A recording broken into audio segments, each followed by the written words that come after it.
الرحيم الحمد لله الملك الحق المبين المتصاغر لعظمته جبابرة الطاغين المتخاضع لكبريائه عتاة المتمردين المعترف بربوبيته سائر الخلق أجمعين والصلاة والسلام والتحية والإكرام على أشرف النبيين وخاتم المرسلين سيدنا ومولانا أبي القاسم محمد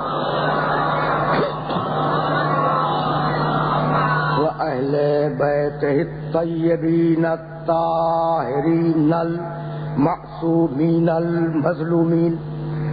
أما بعد فقد قال الله سبحانه وتعالى في محكم كتابه المبين بسم الله الرحمن الرحيم إن الله يأمر بالعدل والإحسان وإيتاء ذي القربى وينهى عن الفحشاء والمنكر والبغي يعظكم لعلكم تذكرون. صلوات.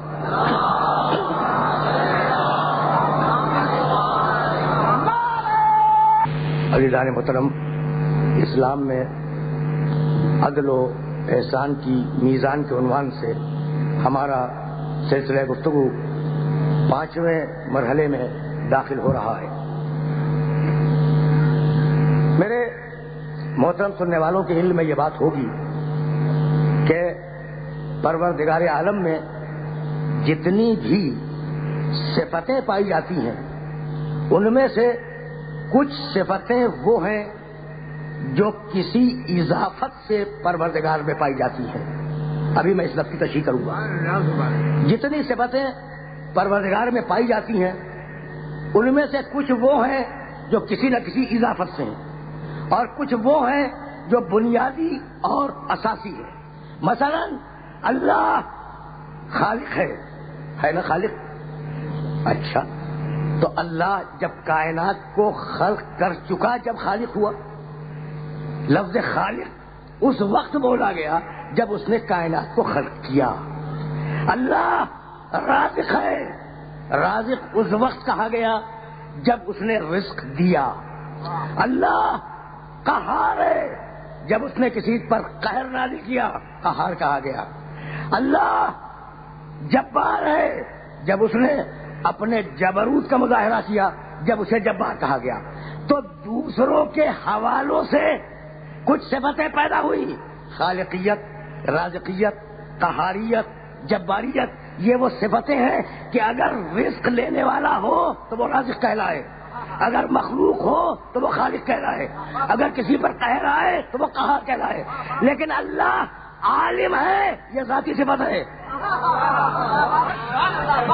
لیکن ذرا میں نے علم کلام کے ایک دقیق مسئلے کو چھڑا ہے اور ظاہر ہے کہ یہاں رکوں گا نہیں، بہت تیزی کے ساتھ میں یہاں سے گزروں گا.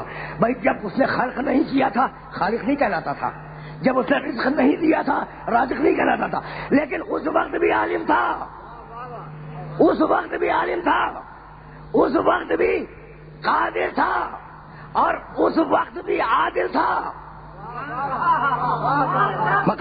مقام عدل تک مجھے پہنچنا ہے نا، تو اس مقام عدل تک جانے کے لیے صفات پروردگار پر تھوڑی سی گفتگو ضروری تھی. اچھا، تو اب کردار انسانی پر اس کے عالم ہونے کا اثر کیا ہے؟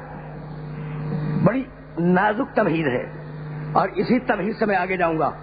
دیکھو، کوئی صفت ایسی نہیں ہے جس کا کوئی نہ کوئی اثر انسان کے کردار پر نہ پڑتا ہو. عالم ہے ذاتی طور پر، قادر ہے ذاتی طور پر، عادل ہے ذاتی طور پر.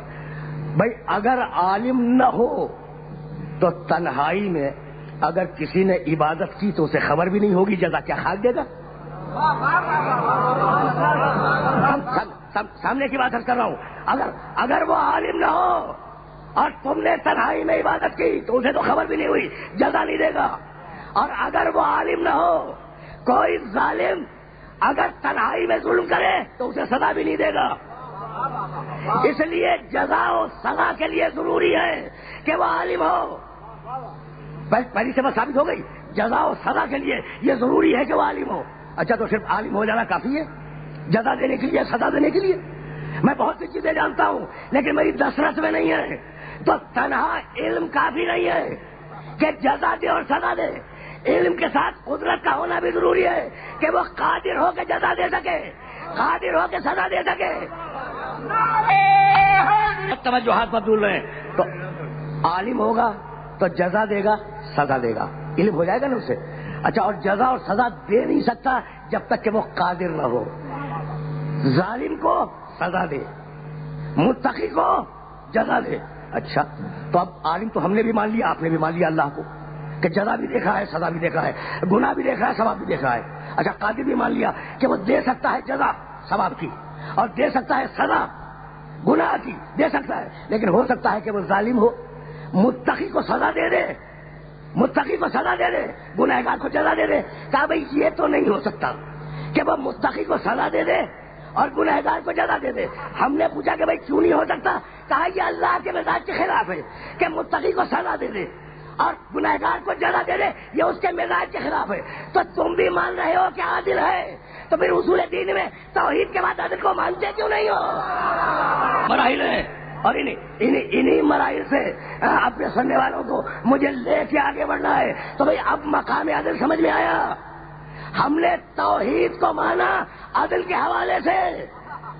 دیکھو آج کچھ کہنا چاہ رہا ہوں اور میں نے کوئی آیت نہیں پڑھی اور کوئی روایت نہیں پڑھی اور اصول دین پہ بات ہو رہی ہے بغیر آیت کے بغیر روایت کے. جناب مولانا ترابی صاحب یہاں تشریف لے آئے. کا احترام بہت ضروری ہے. ذاکر اسے کہتے ہیں کہ وہ ممبر بتا سید سجاد نیچے بیٹھے ہوئے تھے, تو بہت ضروری ہے ذاکر کا احترام. اچھا, لیکن یہ بات میرے سننے والوں کے ذہن میں محفوظ ہو جائے.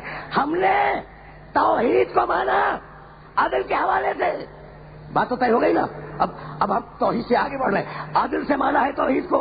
اگر وہ ہے تو ظالم کو سزا دے گا, متقی کو جزا دے گا, الٹا نہیں کر سکتا اس لیے کہ عادل ہے.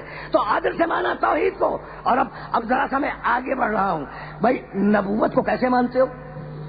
اگر میں کہہ دوں نعوذ باللہ, سمجھانے کے لیے کہہ رہا ہوں کہ میں نبی ہوں, مان لو گے؟ پہلا کامن سینس کا مطالبہ یہ ہے کہ جناب آپ نبوت کا دعویٰ کر رہے ہیں, معجزہ دکھلائیں. بہت توجہ رہے. اچھا, آپ کو نبوت کا دعویٰ کرنے والا بھی جھوٹا ہے, معجزہ بھی دکھلا دے جب بھی جھوٹا ہے, اس لیے کہ ختم نبوت کی آیت آ چکی. بات پہنچ رہی ہے نا بھائی. کچھ عجیب کام بھی دکھلا دے, معجزے کا لفظ استعمال نہیں کروں گا, عجیب کام بھی دکھلا دے جب بھی جھوٹا ہے, اس لیے کہ ختم نبوت کی آیت آ چکی. تو کوئی نبی آ ہی نہیں سکتا. اچھا, جو پہلے نبی آئے کہنے لگے ہم اللہ کے نبی ہیں. آپ نے کہا دلیل؟ دیکھو پھر عدل تک آ رہا ہوں میں. نبی آیا, نبی نے کہا میں نبی ہوں اللہ کا. آپ نے کہا دلیل؟ اسے معجزہ دکھلا دیا نا معجزہ. آپ نے نبی مان لیا. بھائی ہو سکتا ہے, بھائی دیکھو تم نبوت کو مانتے ہو معجزے سے, نبوت کو مانتے ہو نا معجزے سے. ہو سکتا ہے کہ اللہ ظالم کو معجزہ دے دے, کسی اچھے کے بجائے ظالم کو معجزہ دے دے, کسی گنہگار کو معجزہ دے دے. کہا بھائی یہ تو ہو نہیں سکتا کہ اللہ کسی گنہگار کو معجزہ دے دے, کسی شیطان کو, کسی ابلیس کو معجزہ دے دے. اللہ جب معجزہ دے گا اپنے نبی کو دے گا. بھائی یہ کیوں نہیں ہو سکتا؟ کہا چونکہ عادل ہے. تو توحید کو مانا عادل سے, نبوت کو مانا عادل سے. بہت آہستہ میں فکر کو آگے بڑھا رہا ہوں. ہم نے توحید کو مانا ہے عادل کی بنیاد پر, توحید کو, اللہ کی توحید کو مانا عادل کی بنیاد پر. سارے انبیاء کی نبوت کو مانا عادل کی بنیاد پر. قیامت ہوگی, سب مان رہے ہیں بھائی قیامت ہوگی. اچھا, خطرہ تو پھر وہاں وہی ہے, وہی خطرہ بے نہیں رکھا ہوا ہے قیامت کا دن کہ فاسق گیا, فاسق گناہگار گیا, کہا جنت میں لے جاؤ. بات تو ختم ہو گئی نا. اچھا, بڑا متقی بڑا پرہیزگار گیا, کہا جہنم میں ٹھونک دو. تو اب آپ مجھے بتلائیں کہ ہم اور آپ قیامت کے لیے تیار ہوں گے؟ بھائی پھر اچھے اعمال کیوں کریں؟ اگر قیامت کے لیے تیار بھی ہوں تو اچھے اعمال کیوں کریں؟ اس لیے کہ کچھ پتا نہیں کہ کسی گنہگار کو جنت میں بھیج دے, کسی شریف کو جہنم میں بھیج دے. کہا کہ بھائی یہ بھی نہیں ہو سکتا، اس لیے کہ یہ خدا کے مزاج کے خلاف ہے کہ عادل کو جہنم میں بھیج دے، گنہگار کو جنت میں بھیج دے. بھائی کیوں خلاف ہے؟ کہا یہ مزاج عادل کے خلاف ہے. تو قیامت کو مانا عادل سے.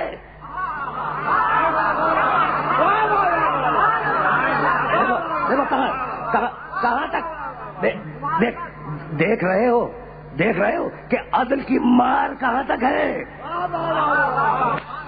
میرا ایک جملہ سنو، اگر قوت ہوتی تو اس جملے کی وضاحت کرتا، لیکن یہ جملہ پالیسی ہے، یہ جملہ پورے مسلک امامیہ کی پالیسی ہے. توحید سے عدل کو اس لیے نکالا گیا کہ نبوت سے عصمت کو نکالا جا سکے. بہت توجہات مبذول ہیں. تو توحید مانی عدل سے، نبوت مانی عدل سے، قیامت مانی عدل سے، اور عدل خود تو اصول دین میں ہے ہی. تو 4 چیزیں تو مان لی نا، 4 چیزیں. اچھا بھائی اب توجہ رکھنا، بہت توجہ رکھنا، لیکن اسی مرحلے کی تو زحمت دی تھی اور یہیں سے مجھے آگے جانا ہے. پروردگار نبوت کو تو نے اپنے محمد پہ ختم کر دیا نا. پروردگار نبوت کو ختم، اور قیامت بہت دور ہے. تو مالک ایسا کر کہ نبوت کو کھینچ کر قیامت تک لے جا، یا قیامت کو پیچھے لے لے نبوت سے چپکا دے. بھائی بہت نازک مرحلہ ہے، بہت نازک مرحلہ ہے. نبوت میرے نبی پہ ختم ہو گئی. تو مالک یہ کیوں ختم کر رہا ہے محمد پہ نبوت کو بڑھاتے قیامت سے لے جا کے ملا دے، ہے نا. اور اگر نبوت کو بڑھانا نہیں چاہتا تو قیامت کو پیچھے کھینچ لے اور لا کے نبوت سے چپکا دے. نبوت کو بڑھایا نہیں، قیامت کو کھینچا نہیں، اور درمیان میں ایک طویل فاصلہ ہو گیا. تو اگر تو عادل ہے تو اس کے درمیان امام بھیج، ورنہ تیری عدالت میں حرف آ جائے گا. امامت بھی عادل سے، اور وہ کہہ چکا ہے کہ بعدن للقوم الظالمین. کل کی تقریر سے متصل ہوا بعدن. بھائی آرام سے سنتے جاؤ. بعدن للقوم الظالمین، ظالم ہم سے بہت دور ہے. بھائی خدا تو عین عدل ہے نا. جب عین عدل ہے تو کیا مجال کے ظالم اس کے قریب آ جائے. جتنا بڑا ظالم اتنا اللہ سے دور. توجہ رکھنا. جتنا بڑا ظالم اتنا اللہ سے دور، اور جتنا بڑا عادل اتنا اللہ سے قریب. اب اس سے زیادہ تو آسان کر بھی نہیں سکتا. علم کلام کے دقیق ترین مسائل کو میں اس سے زیادہ واضح نہیں کر سکتا کہ جتنا ظلم کرے گا اللہ سے دور جائے گا، جتنا عدل کرے گا اللہ سے قریب آئے گا. تو اب اللہ سے قربت کا معیار کیا ہے؟ عدل کرے. اچھا اب دونوں صورتیں ہیں. اگر قریب ہے تو سمجھ لو کہ بہت بڑا عادل ہے، اور اگر عادل ہے تو سمجھ لو کہ بہت قریب ہے. بھائی دھواں دیکھ کے آگ کو پتہ چلا لو، اور آگ دیکھ کے دھواں سمجھ لو. یہی تو طریقے ہوتے ہیں نا. دھواں دیکھا سمجھ گیا کہ آگ لگی ہوئی ہے، اور آگ دیکھی سمجھ گیا کہ دھواں نکلے گا، ہے نا. تو اب اگر کسی کو قریب دیکھ لیا، کسی کو اللہ سے قریب دیکھ لیا، سمجھ لو کہ عادل ہے. اور اگر کسی کے عادل کو دیکھ لیا، کمال عادل کو دیکھ لیا، سمجھ لو کہ اللہ سے قریب ہے نا. تو اب ایک مرتبہ پروردگار نے آواز دی، دیکھو مقام قرب کی آخری منزل نشتر پارک میں آیا سے استدلال کر کے آیا ہوں، اور اب وہاں سے آگے بڑھنا چاہ رہا ہوں. ثم دنا فتدلى فكان قاب قوسين او ادنى. سننا اس لیے کچھ کہنا چاہ رہا ہوں میں، اور اس مرحلے پر روک کے کچھ کہوں گا. دنا، دیکھنا اللہ نے کہا کیا ہے. دنا وہ قریب ہوا، فتدلى وہ جھکا، فکان قاب قوسین پھر وہ ایک کمان بنا. بھائی بہت توجہ ہے. دنا وہ قریب ہوا. بھائی بہت عجیب و غریب اور بہت نازک مرحلہ ہے جہاں میں اپنے سننے والوں کو لے کے آ گیا ہوں. اور اگر میں اس مرحلے سے نکل سکا تو میں سمجھوں گا میری آج کی محنت سوالت ہے. دیکھو معراج کی آیتیں ہیں سورہ النجم کی. دنا وہ میرا بندہ، وہ حبیب قریب ہوا، فتدلى پھر جھک گیا، ہے نا. فکان قاب قوسین پھر وہ ایک کمان بنا. اب تک تو یہ سنتے آئے ہوگے نا کہ 2 کمانیں. اور میرے سننے والے یہ بھی جانتے ہیں کہ میں غلط ترجمے کرنے کا عادی نہیں ہوں، پوری ذمہ داری سے ترجمہ کر رہا ہوں. فکان قاب قوسین وہ ایک کمان بنا. ادنا یا اس سے بھی زیادہ قریب. رکے رہنا لیکن بہت نازک مسئلہ ہے اور چاہوں گا کہ میرے سننے والوں تک یہ مسئلہ پہنچ جائے. دیکھو قاب کہتے ہیں آدھی کمان کو. دنیا میں جتنے بھی عربی زبان کے لغت ہیں نا, جتنی عربی زبان کے ڈکشنریز ہیں وہ سب دیکھ ڈالو, میری بات کی تائید ملے گی, تردید نہیں ملے گی. قاب آدھی کمان, تو قوسین کی آدھی آدھی کتنی ہوگی؟ ایک ہی تو بنے گی نا. اب میں نے بڑا نازک مسئلہ چھیڑ دیا ہے, تو اب جی چاہتا ہے کہ میں اطمینان سے ذرا اپنے نوجوان دوستوں سے بات کر لوں. اچھا تو ایک کمان ہے, دو نہیں ہے, یہ ذہن میں رکھنا. دو کمانوں کی آدھی آدھی, ظاہر ایک بنی, ایک کی آدھی پھر دوسرے ایک کی آدھی, دونوں کو ملا دو ایک کمان بنی. یہ معراج میں کمان کا مسئلہ کیا ہے نا قابل غور بات, ہے نا قابل غور بات. تو اب یہ کمان سمجھو میری محنت سوارت ہے. بھئی یہ کمان کیا بن گئی؟ بھئی معراج میں جا رہے ہیں, حبیب کو بلایا ہے اللہ نے معراج میں باتیں کرنے کے لیے, اور جا رہے ہیں اپنے محبوب سے باتیں کرنے کے لیے. یہ بیچ میں کمان کہاں سے آ گئی؟ اب بتاؤں کہاں سے کمان آئی؟ سبحان اللہ جی, میں سننا بہت توجہ رہے. اب پھر معراج کی آیت سورہ بنی اسرائیل کی پہلی آیت, سبحان اللہ اسرا بعبدہ لیلا من المسجد الحرام الی المسجد الاقصی. بابرکت ہے وہ اللہ, بڑے آرام سے ترجمہ سننا. سبحان الذی اسرا بعبدہ لیلا, بابرکت ہے وہ اللہ جو لے گیا اپنے عبد کو, ہے نا, رات کے وقت, لیلن رات کے وقت, من المسجد الحرام خانہ کعبہ سے, الی المسجد الاقصی دور ترین مسجد تک, دور ترین مسجد تک. توجہ رکھنا, لے گیا اللہ اپنے بندے کو. بھائی کسے لے گیا معراج میں؟ بندے کو. بندہ فقط جسم کو کہتے ہیں یا فقط روح کو؟ بھائی ایک سوال ہے درمیان میں, آف دا ریکارڈ ایک سوال ہے. بھائی عبد عین بے دال, عبد روح کو کہتے ہیں یا جسم کو کہتے ہیں؟ ارأیت الذی ینہا عبدا اذا صلی, تم نے دیکھا کہ ہمارے عبد کو لوگ نماز پڑھنے سے روک رہے ہیں. نماز جسم پڑھتا ہے یا نماز روح پڑھتی ہے؟ نماز دونوں پڑھتے ہیں. روح نیت کرتی ہے, جسم سجدے کرتا ہے, رکوع کرتا ہے, کھڑا ہوتا ہے. تو جب تک روح اور جسم دونوں نہ ہو عبد نہیں کہلائے گا. تو محمد کی روح معراج میں نہیں گئی, پورا محمد معراج میں گیا. اور آرام سے سنتے جانا, اس لیے کہ وہ کمان تک پہنچنا ہے کہ یہ کمان کہاں سے بن گئی معراج میں, اور وہ کمان اگر سمجھ میں آ گئی میری محنت سوارت ہو گئی. بھائی میں تو چاہتا ہی یہی ہوں کہ میرے محترم سننے والے قرآن کو اس طریقے سے سمجھیں جس طریقے سے آل محمد سمجھانا چاہتے ہیں. آل محمد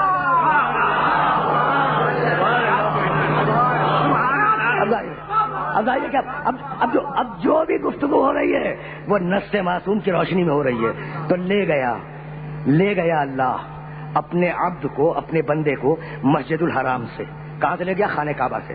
خانہ کعبہ کا نام ہے مسجد الحرام. کہاں تک لے گیا ہے؟ الی المسجد الاقصی. اقصی کے معنی دور ترین جگہ. وہ اسرائیل کی مسجد اقصی نہیں. بھائی اسرائیل میں بھی ایک مسجد اقصی ہے نا, بھائی یروشلم میں ایک مسجد اقصی ہے نا. اچھا تو جس وقت یہ آیت نازل ہو رہی تھی اس وقت اس مسجد اقصی کا وجود موجود نہیں تھا. اور اگر فرض کرو کہ کوئی ٹوٹی پھوٹی روایت نکال لی جائے کہ مسجد اقصی تھی, تو اب ذرا میرے جملے پہ غور کرنا. اقصی کے معنی دور ترین, ذمہ داری سے ترجمہ کر رہا ہوں. اقصی دور ترین. تو کہاں سے لے گیا؟ خانہ کعبہ سے. کہاں لے گیا؟ دور ترین مسجد تک. یہ جو دوری اور قرب ہے نا, یہ انسان کے ریلیشن سے بدلتا ہے. جو پیدل جا رہا ہو اس کے لیے 1 میل بہت ہے نا. جو سائیکل پہ جائے اس کے لیے 1 میل بہت زیادہ نہیں ہے. 2 باتیں ہو گئی. جو کار میں جائے اس کے لیے 1 میل کوئی چیز ہی نہیں ہے. اور جو طیارے میں جا رہا ہو 1 میل کا تصور بھی ذہن میں نہیں آئے گا. کتنی آسان مثال میں نے دے دی. تو لفظ کی قیمت کہنے والے سے معین ہوتی ہے. پیدل کہے 1 میل گیا اہمیت ہے, سائیکل والا کہے میں 1 میل گیا کچھ ہوا, کار والا کہے 1 میل گیا نوٹس لینے کے قابل نہیں ہے. اور اگر طیارے میں سوار جا رہے ہو تو 1 میل تو دماغ میں بھی نہیں آئے گا, ہے نا. اب اللہ کہہ رہا ہے, میں نہیں کہہ رہا ہوں, اللہ کہہ رہا ہے دور ترین مسجد.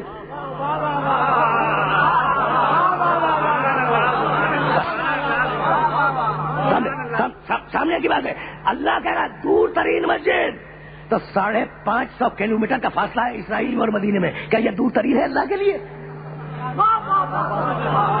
بہت توجہ رکھنا, بہت توجہ رکھنا. تو اب دور ترین مسجد کہاں ہوگی؟ عرش الہی. لے گیا بھائی, اب ترجمہ سننا. سبحان الذی اسرا بعبدہ لیلا من المسجد الحرام الی المسجد الاقصی. بابرکت ہے وہ اللہ جو لے گیا اپنے محمد کو خانہ کعبہ سے عرش تک.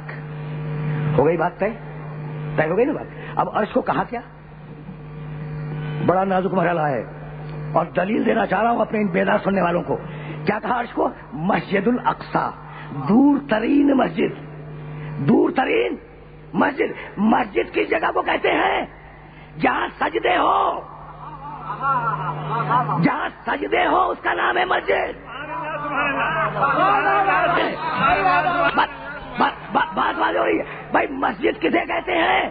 جہاں سجدے ہو. تو عرش پر پہلے سجدے ہو چکے تھے, جبھی تو مسجد کہلائے گا. سمجھنے کی بات کر رہا ہوں بھائی. قرآن کو ویسے سمجھو, ویسے سمجھو جیسے آل محمد سمجھانا چاہتے ہیں. تو اب عرش کیا ہے؟ مسجد الحرام, مسجد الاقصی. کعبہ کیا ہے؟ مسجد الحرام. عرش کیا ہے؟ مسجد اقصی.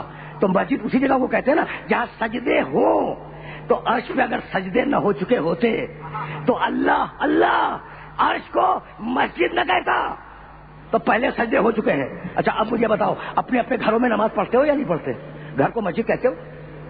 بھائی میں اپنے گھر میں نماز پڑھتا ہوں, میں نے کبھی اپنے گھر کو مسجد نہیں کہا. آپ اپنے گھر میں نماز پڑھتے ہیں, آپ نے اپنے گھر کو کبھی مسجد نہیں کہا. تو مسجد کی جگہ کو کہتے ہیں جہاں ایک آدمی سجدہ نہ کرے, اجتماعی سجدہ ہو. تو آج پر فقط نور محمد سجدہ نہیں کر رہا تھا, 14 کے 14 نور سجدہ کر رہے تھے.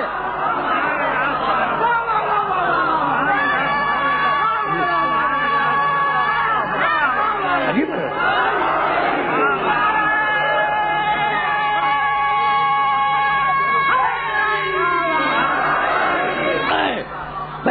فکر کا عجیب مرحلہ ہے. ابھی میں کمان تک نہیں پہنچا بھائی, کمان تو اب آئے گی. تو کہاں سے لے گیا؟ مسجد الحرام سے. کہاں لے گیا؟ مسجد اقصی پر. عرش کیا ہے؟ مسجد. اور مسجد وہ جگہ جہاں اجتماعی سجدے ہوں. تو عرش مسجد ہے نا بھائی, بہت توجہ رکھنا. عرش مسجد ہے. جب عرش مسجد ہے تو میرا محمد جب عرش پہ جائے گا تو سجدہ کرے گا یا نہیں؟ اور جب سجدہ کرے گا تو کمان بنے گی یا نہیں؟ جن مراحل میں اپنے سننے والوں کو لے کے گزر رہا ہوں. دنا دیکھو کیا رپورٹنگ کی ہے قرآن نے معراج کی, کیا کمال کی رپورٹنگ ہے, مختصر ترین رپورٹنگ. دنا وہ قریب ہوا, فتدلہ اور وہ جھک گیا نا. فکان قاب قوسین, وہ کمان بنا ہوا تھا سجدے میں. بہت توجہ رہے, بہت توجہ رہے. وہ کمان بنا ہوا تھا سجدے میں بھائی. بہت رکے رہنا اس مقام پر. اب وہ کمان بنا ہوا ہے. جب اس نے سجدہ کیا تو اس کا سر لامکان کی سرحد پہ تھا. جب محمد نے سجدہ کیا تو اس کی پیشانی لامکان کی سرحد پہ تھی, آخری کنارے پہ تھی. جب وہ اٹھ کے بیٹھے گا تو پھر فاصلہ ہو جائے گا یا نہیں؟ اسی لیے کہا آؤ ادنا اور قریب آ جاتا کہ فاصلہ ختم ہو جائے. بھائی عجیب مرحلہ ہے. اور ظاہر ہے کہ اس مرحلے پہ مجھے رکنا نہیں ہے, اس مرحلے سے مجھے جانا آ گئے. اب رک جاؤ. سن کے کان پک گئے کہ بھائی یہ عجیب لوگ ہیں. محمد کی تعریف حد سے بڑھا دی, علی انہیں بھی حد سے بڑھا دیا, جتنے ہیں امام سب کو حد سے بڑھا دیا. بھائی کسی کو حد میں تو رکھو, مقام عدل پہ تو رکھو. یعنی ہم پر اعتراض یہ ہے کہ ہم فضیلتوں میں حدوں کا خیال نہیں رکھتے. تو ایک بڑا عام سا جواب ہے جو ہر ذاکر دیتا ہے کہ بھائی آل محمد کی حد بتلا دو ہم معروف جائیں گے, حد بتلا دو ہم معروف جائیں گے. لیکن جواب مجھ سے سنو. الذی, علی نے نہج البلاغہ میں کہا الذی, پہلا خطبہ نہج البلاغہ کا, اور ایک جملہ سنتے جاؤ. الذی لیس لصفتہ حد محدود. اللہ وہ ہے کہ جس کی کوئی صفت کی حد نہیں ہے. یہ کیا کہہ دیا؟ کتنا رحمان ہے نا, کتنا رحمان کوئی بتا سکتا ہے؟ حد نہیں ہے. کتنا رحیم بتا سکتے ہو؟ کوئی حد نہیں ہے بھائی. توجہ رہے توجہ رہے. کتنا عادل، کوئی حد ہے اللہ کی صفت کی؟ الذی لیس لصفتہ حد المحدود. اللہ کی کسی صفت کی کوئی حد نہیں ہے، لامحدود صفتیں ہیں. اور اب اسی اللہ نے کہا او ادنا، وہ کمان بنا یا اس سے زیادہ قریب. کتنا قریب نہیں بتایا، تو نہ خدا کی حد نہ محمد کی حد. مقام استدلال ہے، مقام استدلال ہے. اور مقام استدلال میں دو جملے پیش کرنا چاہ رہا ہوں. اب آخری جملہ عرض کروں گا لیکن یہ دونوں جملے مکمل ہو جائیں. الذی لیس لصفتہ حد محدود. اللہ وہ ہے جس کی صفت کے لیے کوئی محدود حد نہیں ہے، صفت لا محدود. اسی اللہ نے کہا، توجہ رکھنا، اسی اللہ نے کہا فکان قاب قوسین او ادنا، وہ ایک کمان بنا یا اس سے قریب. کتنا قریب نہیں بتا سکتا تھا؟ کتنا قریب؟ کیا وہ اللہ نہیں بتا سکتا تھا؟ خود چھوڑ رہا ہے. تو جب اللہ اپنے محمد کی حد خود معین نہ کرے تو آپ کون ہیں اس کی حد معین کرنے والے؟ سنتے جانا. اب وہ روایت کوٹ کروں گا جو میرے ہر سننے والے کے ذہن میں پہلے سے موجود ہے. بس استدلال کے لیے ایک لفظ کہوں گا، اللہ کتنا رحمان نہیں معلوم، محمد کتنے قریب نہیں معلوم. اور اب اللہ نے بھائی اللہ کے لیے علی نے کہا تھا اللہ صفت حد المحدود، اور اللہ نے محمد کے لیے کہا فکان قاب قوسین او ادنا. اور اب محمد نے علی کے لیے کہا یوم الخندق. توجہ رہے. ضربت علی یوم الخندق افضل من عبادت الثقلین. علی کی ضربت ثقلین کی عبادت افضل ہے. کتنی افضل نہیں بتایا. فکان قاب قوسین او ادنا، وہ مقام اتصال پہ آ گیا. تو اب محمد سے زیادہ کوئی قریب ہے اللہ کا؟ دنیا کا کوئی انسان، وہ ابراہیم علیہ السلام ہو، موسیٰ علیہ السلام ہو، عیسیٰ علیہ السلام ہو، کوئی کہہ سکتا ہے؟ دنیا کی کوئی کتاب کہہ سکتی ہے کہ محمد سے زیادہ قریب؟ محمد ہے قاب قوسین کے اوپر. تو اب جو اللہ سے جتنا دور اتنا بڑا ظالم، جو اللہ سے جتنا قریب اتنا بڑا معصوم. بھائی بہت توجہ رہے، بہت توجہ رہے. بعداً للقوم الظالمین، جو ظالم ہوگا وہ ہم سے دور، جو عادل ہوگا اور معصوم ہوگا وہ ہم سے قریب. محمد مقام قرب کامل پر ہے، تو اب محمد سے زیادہ کوئی اللہ سے قریب نہیں ہے. تو سب سے بڑا معصوم محمد. اب میں جملہ کرنا چاہ رہا ہوں. تو اللہ نے اپنے محمد کو قریب کیا قاب قوسین کہہ کر، اور محمد نے اپنے علی کو قریب کیا یا علی انت منی وانا من. آرام سے سنتے جاؤ، آرام سے سنتے جاؤ. لے کے جانا بہت دور ہے، بہت دور ہے. اور ابھی میرے پاس دامن وقت میں گنجائش ہے، اس لیے آگے جا رہا ہوں. بھائی یہی سبب ہے کہ پیغمبر نے علی کے فضائل میں جو حدیثیں دی ہیں ان کی دو قسمیں. ایک میں تنہا علی کا ذکر ہے، بہت ہیں. علی امیر المومنین، علی مومنوں کا امیر ہے. علی امام المتقین، علی متقین کا امام ہے. علی صالح المومنین، علی مومنین میں سب سے صالح ہے. علی خیر البریہ، علی کائنات کا سب سے بہتر انسان ہے.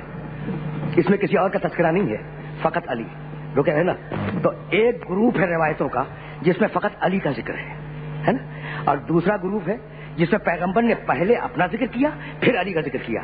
اور مجھ سے بہتر تو آپ جانتے ہیں، انا و علی من نور واحد، میں اور علی ایک نور سے ہیں. انا و علی ابوا هذه الامه، میں اور علی اس امت کے دو باپ ہیں. انا مدینۃ العلم و علی بابها، میں علم کا شہر ہوں، علی اس کا دروازہ ہے. انا دار الحکمت و علی بابها، میں حکمت کا گھر ہوں، علی اس کا دروازہ ہے. انا دار الہدی و علی بابا، میں ہدایت کا گھر ہوں، علی اس کا دروازہ ہے. تو یہ رسول اللہ کر کیا رہے ہیں؟ یا علی انت منی وانا من، علی تو مجھ سے میں تجھ سے ہوں. یا علی اما ترضا ان تکون منی بمنزلۃ ہارون من موسیٰ، علی میں موسیٰ ہوں تو ہارون ہے. تو کچھ وہ روایتیں تھیں جن میں تنہا علی کا تذکرہ تھا، اور کچھ وہ روایتیں ہیں جن میں پیغمبر نے پہلے اپنا ذکر کیا اور اپنے حوالے سے علی کا ذکر کیا. تو بتلانا یہی تھا کہ علی وہ ہے جس کی فضیلتیں میری فضیلتوں سے متصل ہیں. تو اب جو فضائل علی کا انکار کرے وہ فضائل محمد کا انکار کر کے امت کے دائرے سے باہر چلا جائے. بہت ہو سکے گا. تو نبوت کو آنے نہیں دیا، قیامت کو کھینچ کے نہیں بلایا. تو اب درمیان میں امامت کی مجبوری تھی نا. تو خدا کی قسم اگر دیکھو 1,24,000 نبوتیں آئیں اور آ کے گزر گئیں اور قیامت آئی نہیں. 1994 میں اگر آ گئی ہوتی تو نہ میں ممبر پہ نظر آتا نہ آپ فرش اعظم پہ نظر آتے, ہے نا. تو قیامت تو آئی نہیں اور نبوت 1,500 سال پہلے گزر گئی. تو نہ نبوت کو کھینچ کے قیامت سے ملایا نہ قیامت کو پیچھے کھینچا نبوت سے چپکا دیا. تو درمیان میں امامت کی گنجائش تھی نا. اگر درمیان میں بھائی توجہ رکھنا, اگر اللہ مستقبل کی ہدایت کا بندوبست نہ کرے تو ماضی کی ساری ہدایتیں بیکار ہو جائیں گی. اب پھر میں عادت پہ واپس آ گیا. بھائی ماضی میں نمازیں پڑھوا رہا ہے, روزے رکھوا رہا ہے, حج کروا رہا ہے, عبادات دے رہا ہے, حلال دے رہا ہے, حرام دے رہا ہے, اور ہزاروں سال کا پیریڈ ہے, اس میں کوئی ہدایت نہیں, کوئی نماز نہیں, کوئی روزہ نہیں. تو عدل الہی پہ حرف آ جاتا اگر مستقبل کی ہدایت کا بندوبست نہ ہوتا. یعنی میرے جملے کو ذہن میں رکھنا, اگر مستقبل میں ہدایت نہ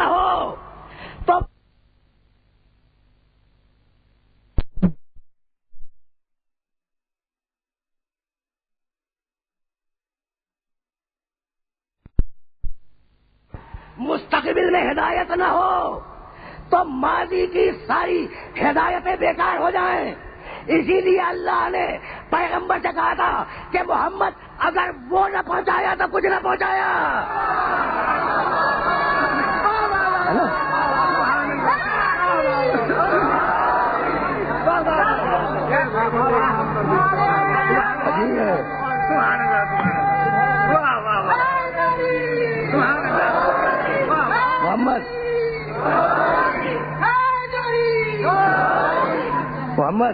محمد اگر تم نے وہ نہیں پہنچایا, پڑھا لکھا مجمع ہے, اگر تم نے وہ نہیں پہنچایا تو کچھ نہ پہنچایا, ہے نا. بھائی سب کو معلوم ہے. اب ذرا میں بیسیکلی فقہ کا طالب علم, نجف میں نے فقہ بہت پڑھی الحمدللہ. تو فقہ کا ایک مسئلہ سنتے جاؤ. دیکھو کہاں غدیر سے فقہ پہ جا رہا ہوں اور عجیب مرحلہ فکر ہے. یہ جملہ ذہن میں رہے, یا ایھا الرسول بلغ ما انزل الیک من ربک وان لم تفعل فما بلغت رسالتہ. اگر تم نے وہ نہیں پہنچایا نا, وہ جو پہنچایا تھا, وہ اگر وہ نہیں پہنچایا تو کچھ نہیں پہنچایا, ہے نا. اب سنو قرآن کو. وہ قرآن دیکھو کتنی بے مروتی کر رہا ہے قرآن. یہ جملہ جان بوجھ کے میں نے کہا ہے کہ قرآن نے کتنی بے مروتی کی ہے. دیکھو یہ وہی نبی ہے جسے کہتا ہے یا ایھا المزمل, اے چادر کے اوڑھنے والے, اور یہ وہی نبی ہے جس کو کہتا ہے یا ایھا المدثر, اے کمبل کے اوڑھنے والے. یہ وہی نبی ہے جس کو کہتا ہے یاسین, اے سید و سردار. یہ وہی نبی ہے جسے کہتا ہے طٰہٰ, اے طیب و طاہر. کتنا پیار ہے, کتنی محبت ہے ان لفظوں میں. لیکن غدیر میں کیسی آنکھیں پھیر لی, اگر وہ نہ پہنچایا تو کچھ نہ پہنچایا. پہنچ رہی ہے باتیں پہنچ رہی ہیں. تو اب جملہ سنو اور اس جملے کو اپنے ذہن میں پوری طرح محفوظ رکھ لینا. اگر وہ نہ پہنچایا وَإِن لَمْ تَفْعَلْ فَمَا بَلَّغْتَ رِسَالَتَهُ, اگر تم نے وہ نہیں پہنچایا تو کچھ نہیں پہنچایا. ہو گئی نا بات. اب مجھ سے سنو, قرآن میں ہے اقیموا الصلاۃ, نماز پڑھو. کس نہیں ہے نماز پڑھو. اچھا, عورت آہستہ پڑھے, مرد زور سے پڑھے, نابالغ مستحب پڑھے, بالغ واجب پڑھے, ہے نا. ظہر کی آہستہ پڑھو, مغرب کی زور سے پڑھو. اقیموا الصلاۃ میں کہیں ذکر ہے. جوان کھڑے ہو کے پڑھے, جو بہت بوڑھا ہو کھڑا نہ ہو سکے بیٹھ کے پڑھے, جو بیٹھ کے نہ پڑھ سکے لیٹ کے پڑھے, جو لیٹ کے نہ پڑھ سکے اشارے سے پڑھے. اتنے حکم ہے فقہ میں. اچھا, اور اختلاف بھی کوئی نہیں ہے مسلمانوں میں. خدا مسلمانوں کے اتحاد کو قائم رکھے. ہم تو بہت ہی زیادہ اتحاد المسلمین کے اتحاد بین المسلمین کے داعی ہیں نا, تو ہماری ہمیشہ دعائیں رہیں کہ اللہ مسلمانوں کو متحد رکھے. تو اس مسئلے میں سب متفق ہیں کہ آیت کیا ہے, اقیموا الصلاۃ, نماز پڑھو, ہے نا. اب آیت میں شیڈز کتنے ہیں کہ اے نابالغ مستحب پڑھ, اے بالغ واجب پڑھ, اے مرد زور سے پڑھ, اے عورت آہستہ پڑھ, اے بوڑھے جو کھڑا نہیں ہو سکتا بیٹھ کے پڑھ, اے مریض اگر بیٹھ نہیں سکتا لیٹ کے پڑھ, اور اے انتہائی بوڑھے اگر لیٹ کے بھی نہیں پڑھ سکتا تو اشارے سے پڑھ. ایک اقیموا الصلاۃ میں کتنے شیڈز آ گئے. بس میری بات مکمل ہو گئی. بھائی بزرگ تو میرے کبھی مخاطب نہیں رہے, پہلے کے بزرگوں کی تو عمریں گزر گئیں علمی صحبتوں میں اور مجلسیں سنتے سنتے. یہ جو نوجوان دوست آئے بھائی بیٹھے ہوئے نا, یہ انہیں میں مخاطب کر رہا ہوں. بھائی کتنے شیئرس ہیں, ایک مرتبہ اور سننا, تاکہ وہ نہ پہنچایا تو کچھ نہ پہنچایا, وہاں تک تو پہنچاؤں نا میں. بھائی حکم فقط اتنا ہے کہ نماز پڑھو, عورت جانے کہ آہستہ پڑھنا ہے, مرد جانے کے زور سے پڑھنا ہے, بالغ جانے کے واجب پڑھنا ہے, نابالغ جانے کے مستحق پڑھنا ہے, جوان جانے کے کھڑے ہو کے پڑھنا ہے, بوڑھا جانے کے بیٹھ کے پڑھنا ہے, مریض جانے کے لیٹ کے پڑھنا ہے, انتہائی بوڑھا جانے کہ اسے اشارے سے پڑھنا ہے. تو جملہ ایک ہے, معنی اتنے ہیں. بھائی یہی تو آیت نے کیا. پیغمبر سے کہا کہ اگر وہ نہ پہنچایا تو کچھ نہ پہنچایا, امت سے کہا کہ اگر وہ نہ مانا تو کچھ نہ مانا.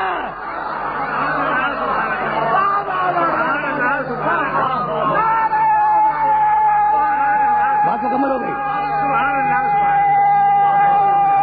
بات مکمل ہو گئی. بات جب یہاں تک آ گئی نا تو پھر میں مکمل ہی کر دوں. بھائی نبی سے کہا اگر وہ نہ پہنچایا تو کچھ نہ پہنچایا, امت سے کہا کہ اگر وہ نہ مانا تو کچھ نہ مانا, محرف سے کہا کہ اگر وہ نہ لکھا تو کچھ نہ لکھا, معلم سے کہا کہ اگر وہ نہ پڑھایا تو کچھ نہ پڑھایا, اور ذاکر سے کہا کہ اگر وہ نہ بتایا تو کچھ نہ بتایا.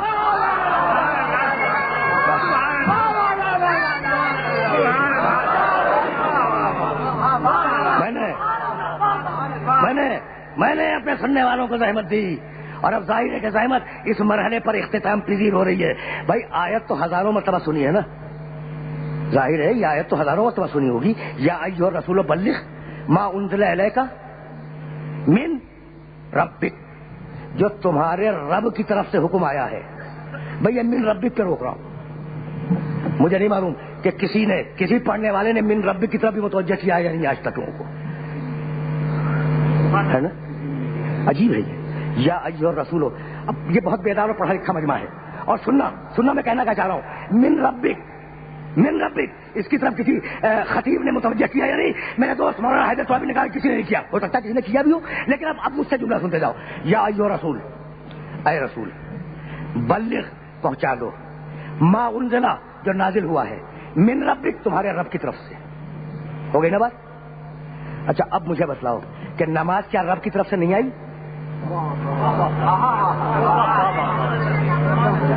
بات مکمل ہو گئی, بات مکمل ہو گئی. کیا نماز رب کی طرف سے نہیں آئی؟ اچھا کیا زکات رب کی طرف سے نہیں آئی؟ کیا حج کا حکم رب کی طرف سے نہیں آیا؟ تو دکھا دو قرآن میں اقیموا الصلاۃ من ربک, تو دکھاؤ پورے قرآن میں اقیموا الصلاۃ من ربک, نہیں ملے گا. اچھا دکھاؤ قرآن میں آتوا الزکاۃ من ربک, زکات دو رب کا حکم ہے, نہیں ملے گا. حالانکہ حکم ہے رب کا, اس سے انکار نہیں ہے, لیکن من ربک وہاں نہیں ہے. للہ علی الناس حج البیت من ربک, حج کرو رب کی طرف سے حکم آیا ہے, نہیں ہے. تنہا غدیر وہ واحد مرحلہ ہے,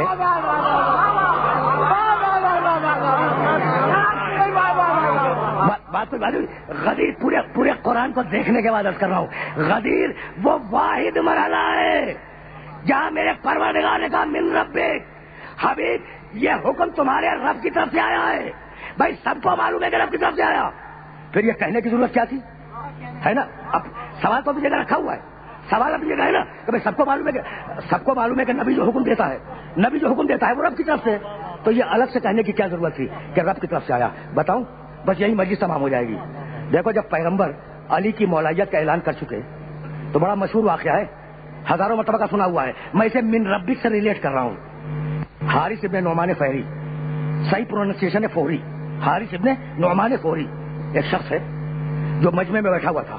جب علی کی مولائیت کا اعلان کر لیا رسول نے تو اٹھ کے کھڑا ہو گیا, کہنے لگا یا رسول اللہ, آپ نے کہا نماز پڑھو, ہم نے پڑھی. آپ نے کہا روزہ رکھو, ہم نے روزہ رکھا. آپ نے کہا حج کرو, آپ کے ساتھ حج کیا ہے. آپ نے کہا زکات دو, ہم نے دی.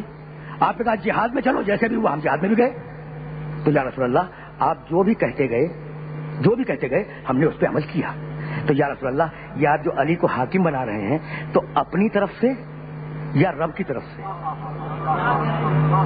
بس میرے دوستو,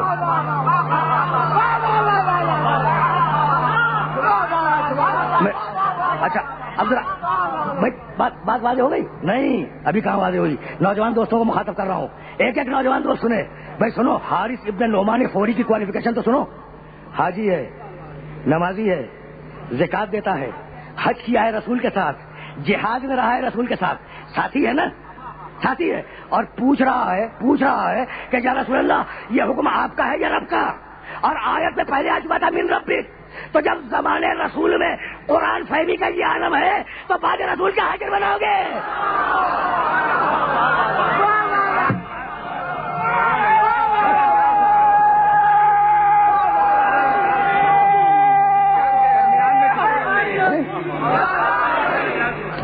عجیب مرحلہ ہے, عجیب مرحلہ ہے.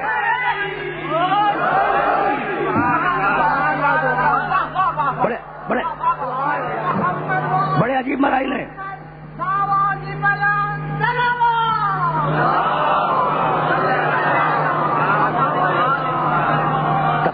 تقریر آخری مرحلوں سے قریب ہو رہی ہے.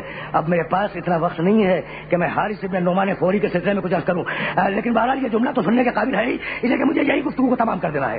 بات میری آج یہی مکمل ہو جائے گی. یا رسول اللہ, اپنی مرضی سے کہا یا رب کی مرضی سے؟ جلال آ گیا رحمت للعالمین کو, رحمت للعالمین کو جلال آ گیا. قسم کھا کے کہا کہ میں نے زندگی میں کوئی کام اپنی مرضی سے نہیں کیا. جو کیا ہے وہ اللہ کے حکم سے. بھائی رکے رہنا, میرے سامنے بہت پڑھے لکھے افراد تشریف فرما ہیں اور کبھی کبھی جی چاہتا ہے کہ کچھ ان کی خدمت میں عرض کیا جائے. تو اب جو ذہن میں آیا ہے وہ انشاءاللہ پھر صحیح, لیکن بات تو یہاں مکمل ہو جائے نا. پیغمبر کو جلال آ گیا, کہا میں نے زندگی میں کوئی بات حکم الہی کے بغیر اور اذن الہی کے بغیر نہیں کی. جو کیا ہے وہ اذن الہی سے, جو کہا ہے وہ حکم الہی سے. اچھا اب اتنا کٹ حجت ہے کہ سن چکا کہ حکم خدا سے بنے, سن چکا نا, چلا اور کہتا ہوا چلا کہ پروردگار اگر علی تیرے حکم سے مولا بنے ہیں اور مالک بنے ہیں تو مجھ پہ عذاب نازل کر دے. قرآن میں آیت ہے سالا سائل بعذاب واقع. ایک عذاب مانگنے والے نے ہم سے عذاب کا مطالبہ کیا, ہم نے بھی طے کیا کہ ہم عذاب اتار دیں گے. بھائی دیکھو آیت کے تیور کو دیکھو, آیت کے تیور کو دیکھو, گفتگو تمام ہونے والی ہے. سالا سائل بعذاب واقع, ایک سوال کرنے والے نے ہم سے سوال کیا عذاب کا, ہم نے بھی طے کیا کہ ہم عذاب کو واقع کر دیں گے. بھائی چلا اور یہ کہتا ہوا چلا کہ پروردگار اگر علی کو تیرے دن سے مولا بنایا گیا ہے مجھ پہ عذاب نازل کر دے. اچھا اب اس نے کون سا عذاب نہیں کہا تھا, زمین میں دھسا دے, اوپر سے پتھر آگے گر جائے, تلوار چلے ہوئے میری گردن کٹ جائے, میرے اوپر آگ آ کے گرے میں جل جاؤں, مجھے اٹھا کے سمندر میں پھینک دے. اس نے عذاب طے نہیں کیا تھا, طے نہیں کیا. لیکن سارے غدیر کے دیکھنے والے کہتے ہیں کہ وہ اپنے ناکے پہ سوار ہوا, آسمان سے پتھر گرا, سر کو توڑتا ہوا, ناکے کی پیٹھ کو توڑتا ہوا زمین میں پیوست ہو گیا. ہو گیا نا, بس میری تقریر تمام ہو گئی, میری تقریر تمام ہوئی. اچھا یہ حارث پر عذاب کیا آیا؟ پتھر کا. اچھا اب میں اللہ کو مشورہ تو نہیں دے سکتا اور نہ آپ سے درخواست کروں گا کہ آپ اللہ کو مشورہ دیں, ورنہ مشورے کی گنجائشیں بہت ہیں. پروردگار ایک بجلی چمکے وہ جل جائے, ایک آگ کا شعلہ اڑتا ہوا ہے اسے ختم کر دے, ہوا تری اسے اٹھائے سمندر میں لے جا کے پھینک دے. پروردگار کوئی پہاڑ اس کے سر پہ گر پڑے, پروردگار زمین پھٹ جائے دھس جائے, قارون کے طریقے سے تو زمین کو بند کر دے. کتنے طریقے جان آپ کے, کوئی چمکتی ہوئی تلوار آئے اس کی گردن کاٹ کے چلی جائے. بھائی ہو سکتا تھا نا. یہ پتھر ہی کیوں, کہا ہماری مصلحت ہم خوب جانتے ہیں, ہم نے جو عذاب کعبے کے دشمن کے لیے طے کیا تھا وہی عذاب معلوم ہے کعبہ کے دشمن کو دیں گے.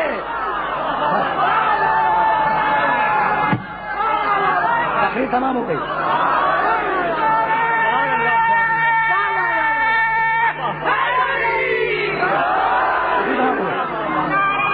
تقریر تمام ہو گئی.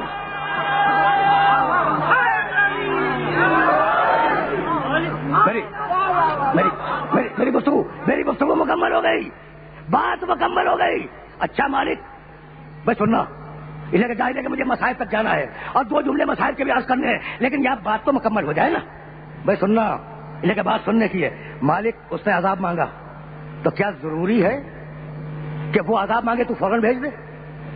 ہزاروں لوگ ہیں دنیا میں جو عذاب مانگتے ہیں, تیری مسئلہ تو خوب بہتر جانتا ہے کہ کب عذاب بھیجے کب نہ بھیجے. تو یہ اتنی اجرت کیوں ہے بھائی؟ ہے یہ اتنی اجلت کیوں ہے؟ ادھر عذاب مانگا ادھر پتھر آ گیا. چھوڑ دے، 2-4-10 مہینے زندگی گزار لے، پھر عذاب نازل کر دے. کہا کہ نہیں چھوڑوں گا نہیں، بے توجہ رکھنا، چھوڑوں گا نہیں. لا الہ الا اللہ کے مخالف کو برداشت کروں گا دنیا میں، آخرت میں عذاب دوں گا. محمد رسول اللہ کے مخالف کو برداشت کروں گا دنیا میں، بتاؤ جو آخرت میں عذاب دوں گا. لیکن علی ولی اللہ کے مخالف کو نہ دنیا میں برداشت کروں گا نہ آخرت میں برداشت کروں گا.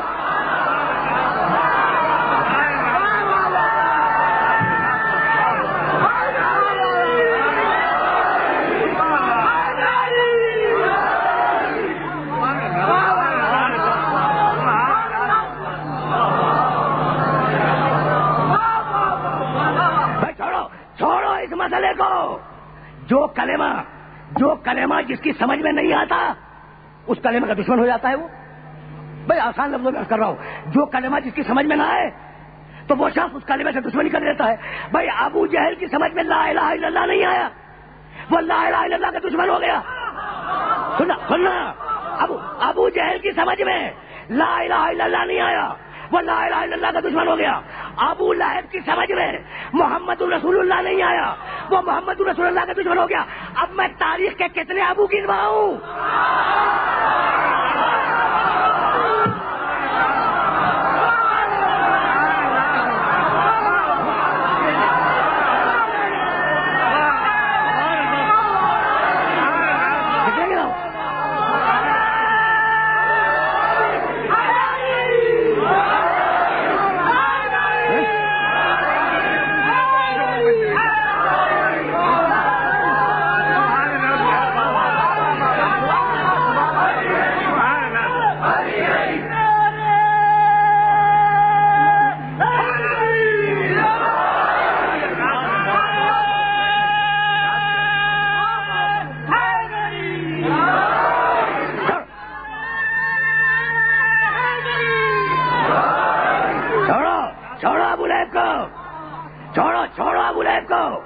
چھوڑو ابو جہل کو. ان ابووں میں رکھا کیا ہے؟ میرے ابو طالب کو دیکھو، ہے نا؟ دین پہ بختا ہے، دین پہ بختا ہے. یا ابو طالب بڑھے، یا ابو طالب کا بیٹا بڑھے، یا ابو طالب کے بیٹے کا بیٹا بڑھے. یہ بھی ہیڈ لائن ہے. کبھی عرض کروں گا، تقریر تمام ہو رہی ہے. دیکھو خاندان ابو طالب کے لیے علم الانساب میں ایک لفظ ہے طالبی جین. ابو طالب کے بیٹے، ابو طالب کے پوتے، ابو طالب کے نواسے طالبی جین کہلاتے ہیں. ابو الفرج اصفہانی ایک بہت بڑا مورخ گزرا ہے اور اس نے آل محمد کی شان میں بہودگیاں لکھی ہیں اغانی کے اندر. اس کی ایک کتاب ہے مقاتل الطالبی جین. خاندان ابو طالب کے مقتل کیسے کیسے قتل ہوئے ہیں، ہے نا؟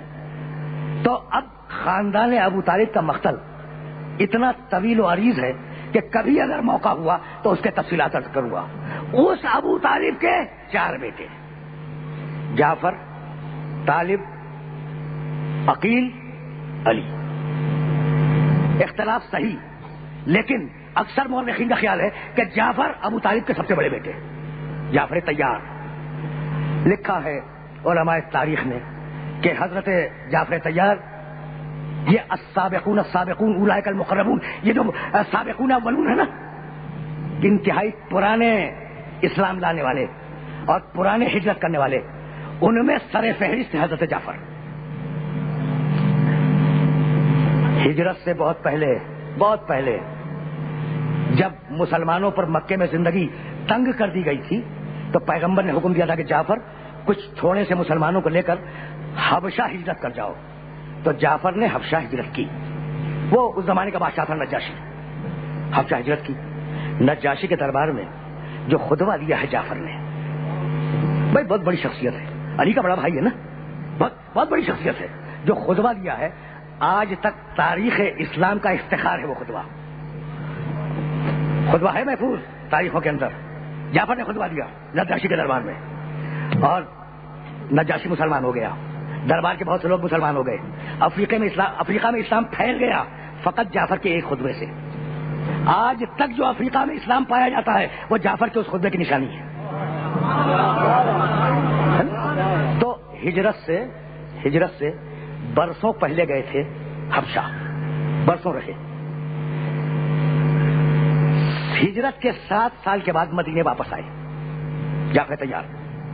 مدینے میں پہنچنے کے بعد انہیں خبر ملی کہ پیغمبر ساتھی جی پیغمبر موجود نہیں ہے، پیغمبر گئے خیبر فتح کرنے کے لیے۔ جعفر فوراً مدینے سے خیبر کی طرف چلے اور خیبر میں اس وقت پہنچے ہیں جب علی دروازے کو جھٹک کے پھینک چکے تھے، جھٹکا دے کر علی نے توڑا تھا، دروازے کو پھینک چکے تھے، خیبر فتح ہو چکا تھا اور رسول کی آنکھوں میں خوشی کے آنسو تھے کہ خیبر فتح ہو گیا۔ وہ خیبر جو 39 دن سے فتح نہیں ہو رہا تھا وہ آخر فتح ہو گیا، خوش تھے نا رسول۔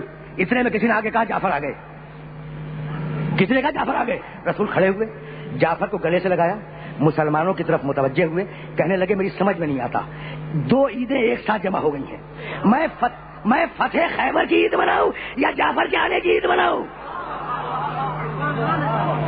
جعفر سمجھ میں آ گیا، ابو طالب کا بیٹا ہے جعفر، بھائی دور جانا ہے اور اتنا وقت نہیں ہوتا کہ تفصیلات دیا جائیں، لیکن میں چاہ رہا ہوں کہ تھوڑے سے تفصیلات دے دوں۔ بھائی گفتگو گھنٹے سے اوپر چلی گئی، میں معذرت خواہ ہوں، مسائل کے بھی 2 جملے مجھے کہنے ہیں۔ اچھا، جعفر آئے۔ غزوہ موتا میں جعفر کے ہاتھ میں فوج کا علم تھا اور فوج کی سالاری ان کے پاس تھی، بڑی بے جگری سے لڑے اور تاریخ نے کم ریکارڈ پہ رکھا ہے واقعات کو جتنا تفصیل سے جعفر کا لڑنا لکھا ہے غزوہ موتا میں۔ اسی جنگ میں جعفر کے دونوں ہاتھ قلم ہوئے اور جعفر غزوہ موتا میں جنگ موتا میں شہید ہو گئے۔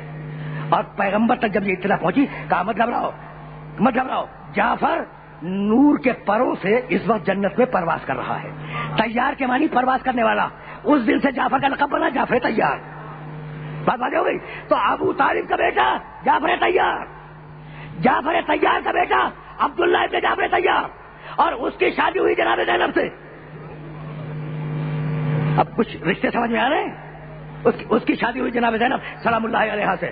اور میں ابھی عرض کر کے آ رہا ہوں کہ صرف علی بہت بڑے بہادر تھے نا، لیکن صفین میں جب عبداللہ ابن جعفر تیار جنگ کر رہے تھے، نصر پاک میں نے کہا تو علی خوش ہو کے اپنے ساتھیوں سے کہہ رہے تھے دیکھو عبداللہ کیسے لڑ رہا ہے، دیکھو میرا عبداللہ کیسے لڑ رہا ہے، کیوں نہ ہو جعفر کا بیٹا ہے نا۔ اس عبداللہ کی شادی ہوئی شہزادی زینب سے، اور اس عبداللہ کے بیٹے ہیں اون و محمد۔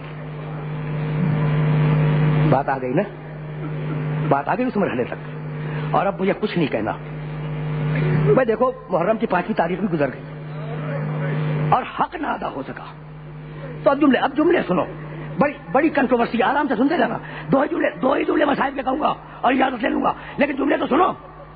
بڑا اختلاف ہے کہ کربلا کی جنگ شروع کیسے ہوئی، پہنچوں گا میں اون و محمد تک، میں جاؤں گا اون و محمد تک، لیکن یہ جملے سنتے جاؤ۔ بڑا اختلاف ہے کہ کربلا کی جنگ کیسے شروع ہوئی، لیکن اس بات پر سب کا اتفاق ہے، سب کا، کہ حسین اپنے ایک ساتھی کو اور ایک رشتہ دار کو روک رہے تھے، دیکھو پہل نہ کرنا، دیکھو تلوار نہ کھینچنا، دیکھو تیر نہ چلانا، جب تک ادھر سے کوئی کارروائی نہ ہو جائے تم کچھ نہیں کرو گے، تمہیں قسم دیتا ہوں۔ ایک کو حسین نے روکا ہوا تھا۔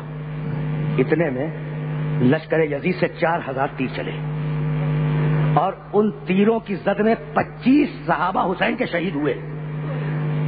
جب شہید ہو گئے تو اب حسین نے اجازت دی، یہ وہ مرحلہ تھا جب حر کا بیٹا گیا، حبیب ابن مظاہر اسدی گئے، مسلم ابن اوسجا گئے، عابس ابن شبیب شاکری گئے، یہ اصحاب گئے، اصحاب ختم ہوئے، اب رہ گئے بنی ہاشم کے رشتہ دار۔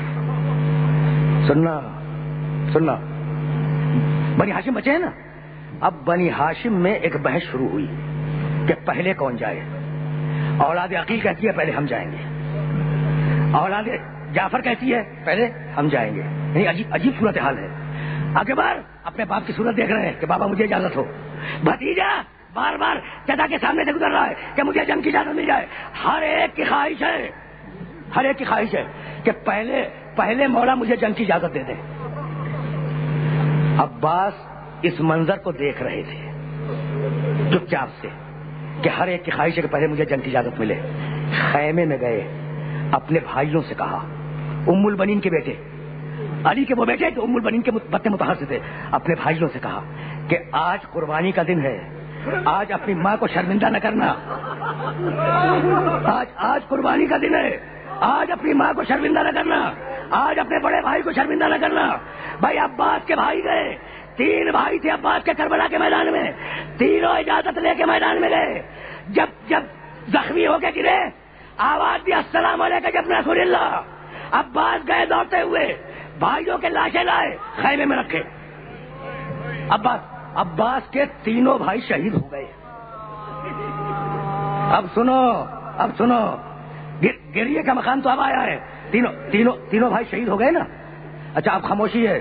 عباس کے تینوں بھائی شہید ہو گئے, اور اب ہر شہید دوسرے کو دیکھ رہا ہے کہ پہلے یہ اجازت ہے یا پہلے میں. ہر ایک کی تمنا ہے کہ پہلے مجھے اجازت ملے, لیکن احترام ملحوظ خاطر ہے. اتنے میں عباس اپنے خیمے میں گئے, اور اب جو باہر نکلے تو عباس کے ہاتھ میں ایک 9 برس کے بچے کا ہاتھ تھا. عباس کے ہاتھ میں ایک 9 برس کے بچے کا ہاتھ تھا. محمد ابن عباس کا چھوٹا بیٹا. بچے کو لائے حسین کی خدمت میں. کہا مولا غلام زادے کو اجازت ہو. حسین کانپنے لگے, حسین تھرتھرانے لگے, بھررائی ہوئی آواز میں کہنے لگے, عباس میں کب تک ام البنین کے گھر کو اجڑتا دیکھتا رہا ہوں. عباس مجھ میں یہ ہمت نہیں ہے کہ میں تمہارے بیٹے کو اجازت دے دوں. ادھر خیمے میں شہزادی زینب کو خبر ہو گئی کہ عباس کا بیٹا میدان میں جا رہا ہے. ایک مرتبہ جلال کے عالم میں کہنے لگی, فضا ذرا دیکھنا میرے دونوں بیٹے کدھر ہیں. اجرکم اللہ, فضا ذرا دیکھنا میرے دونوں بیٹے کدھر ہیں. وہ آخر جنگ میں جاتے کیوں نہیں. کسی نے پکار کے کہا کہ شہزادی مت گھبراؤ, شیر کے بچے ہیں, اول محمد شیر کے بچے ہیں. وہ تو بار بار جانا چاہتے ہیں اور بار بار تڑپ رہے ہیں کہ مامو جان ہمیں جنگ کی اجازت دیجیے. لیکن حسین نے دونوں کا ہاتھ تھاما ہوا ہے. کہا خیر کوئی بات نہیں. یہ کہہ کے شہزادی چپ ہوئی, اور ادھر عباس سے پھر ہاتھ جوڑ لیے, مولا میرے بیٹے کو جنگ کی اجازت ہو. حسین نے اجازت دی. چھوٹا بچہ نا 9 برس کا. حسین نے اجازت دی.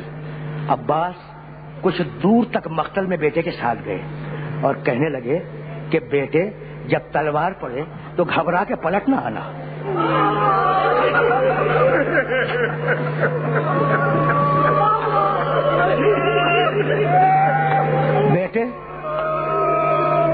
بیٹے جب تلوار لگے تو گھبرا کے میدان سے پلٹ نہ آنا. بیٹے محمد تو میری عزت ہے, لیکن بیٹے محمد یہ بھی سن لے کہ تو میری جان ہے اور حسین فاطمہ زہرا کی جان ہے. بس آخری آپ نے گریہ کیا, تقریر تمام ہو گئی. بچہ گیا, اس نے تلوار چلائی, زمین پہ آیا اور آواز دی ادرکنی, چچا میری مدد کو پہنچیے. جیسے ہی عباس کے بیٹے کی آواز حسین کے کانوں میں آئی, عباس قریب کھڑے ہوئے تھے. عباس نے گھوڑے کو ایڑ لگانی چاہیے. حسین نے زور سے کہا, عباس رک جاؤ, میں تم سے بہت شرمندہ ہوں, تمہاری ماں ام البنین سے بڑا شرمندہ ہوں. عباس کسی باپ کی مجال نہیں ہے کہ وہ بیٹے کے لاشے پہ جا سکے. عباس میں لاشا لے کے آؤں گا. حسین گئے. بس اجرکم اللہ. حسین گئے, محمد ابن عباس کے لاشے کو لائے. لاشا خیمے میں آیا. عباس کی زوجہ محمد کی ماں خاموش آ کے لاشے پہ کھڑی ہو گئی. اتنے میں اپنے خیمے سے شہزادی زینب آئیں. کہا بی بی خدا تمہیں مبارک کرے, اللہ نے تمہاری قربانی قبول کی. اور پھر مڑی فضا کی طرف کہ میرے اولو محمد کدھر ہیں. کہا بی بی کیا بتلائیں, حسین انہیں مرنے کی اجازت نہیں دیتے. کہا جاؤ بھائی کو بلا کے لاؤ. بس آخری جملے سننا, جاؤ بھائی کو بلا کے لاؤ. حسین آئے. شہزادی کھڑی ہوئی تھی. دیکھا کہ چہرہ سرخ ہے, کن پٹی سے پسینہ جاری ہے, آنکھیں لال ہے. کہا بہن بات کیا ہے. کہا بھیا اتنی بڑی زندگی گزر گئی, میں نے کبھی تم سے کچھ مانگا. بس آخری جملہ سنو اور مجھے اجازت دے دو. اتنی بڑی زندگی گزر گئی, کبھی میں نے کچھ مانگا. کہا نہیں بہن نہیں مانگا. کہا لیکن بھیا آج مانگوں گی, میرے بیٹوں کو مرنے کی اجازت دے دو. اجازت ملی. بڑے مظلوم بیٹے ہیں, اجازت ملی. شہزادی نے پوشاک پہنائی، تلوار حمائل کی، اور جب چلنے لگے تو کہا بیٹو عبداللہ کے بیٹے ہو، عبداللہ کے بیٹے ہو، جعفر طیار کے پوتے ہو، دیکھو جنگ کو پیٹھ دکھا کے واپس نہ آنا۔ کہا اماں، بیٹوں نے کہا آخری جملے، اماں آپ فکر نہ کریں، کل یہ عاشور کے دن کی بات ہو رہی ہے، کل ماموں جان سے پوچھ لیجئے گا کہ ہم نے داد شجاعت دی یا داد شجاعت دینے میں کوئی کمی کی۔ میری تقریر اس منزل پر اختتام پذیر ہو رہی ہے۔ ماں کو سلام کیا، دونوں بچے باہر نکلے، حسین ابن علی کو سلام کیا، پیدل چلے میدان میں، دونوں نے تلواریں کھینچی اور یہ کہہ کے حملہ کیا دونوں بھائیوں نے کہ آج پسر ساتھ کے خیمے پہ حملہ کرنا ہے۔ دونوں بھائی چلے، ایک مرتبہ یزید کی فوج کا ایک دستہ دونوں کے درمیان حائل ہو گیا۔ اب جو تلواریں چلی تو ہر تلوار پہ کہا ماموں جان اجرکم اللہ، اجرکم اللہ، ماموں جان ہماری خبر لیجئے، ہماری خبر لیجئے۔ حسین آئے، اپنی عبا بچھائی، آن و محمد کے ٹکڑے اٹھا کے رکھے، مقتل سے لائے۔ بھائی آخری جملہ سنو، تھوڑی دیر کے لیے تابوت روکو، خدا کی قسم ایک جملہ سنتے جاؤ، میری مجلس تمام ہو گئی۔